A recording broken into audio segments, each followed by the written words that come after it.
دوزتي سنوات وانت في المدرسة، قريتي 6 سنين ديال ابتدائي ودزتي الاعدادي قريتي فيها 3 سنين، وعمرك فكرتي في المعدل ولا فكرتي تبريباري شي امتحان، وكنتي ديما كتجيب يا 10 ولا 11 ولا 12.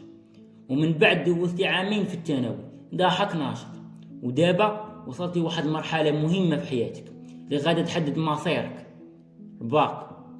الباك اللي حير بنادم ومرض بزاف الناس حتى ولا كلشي كيدوي عليه كبير وصغير. دابا جا الوقت اللي تجمع راسك تخدم وتقاتل، ما بقاش بزاف، بقات 4 اشهر. علاش ما تقدرش تركز عليه وديريه بين عينيك؟ وراه غير امتحان عادي بحال كاع الامتحانات اللي دوزتي. والله العظيم ما كاين لا تخلع ولا تخاف، راك غادي تنجح، غادي تحقق حلمك.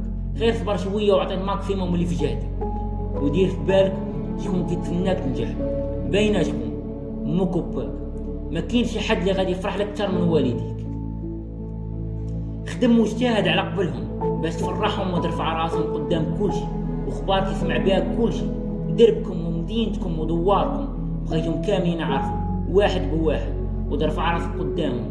اجتهد اخوي، اجتهد يا اختي، قاوم وصبر، وتاكد انه من بعد الخدمه والصبر كيجي النجاح والفرحه.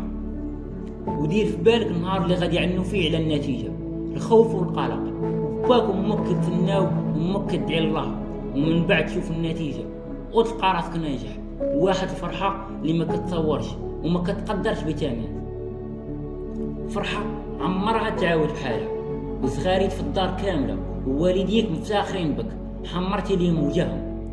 خوتي تقاتلوا على روحكم وصبروا، كونوا رجال وعيالات، والله يسهل عليكم كاملين واحد بواحد. كنتمنى ربي ما تحرموش من فرحة بكالوريا، والأهم الصلاة ورضاة الوالدين، وربي مستحيل يخيبكم إن شاء الله.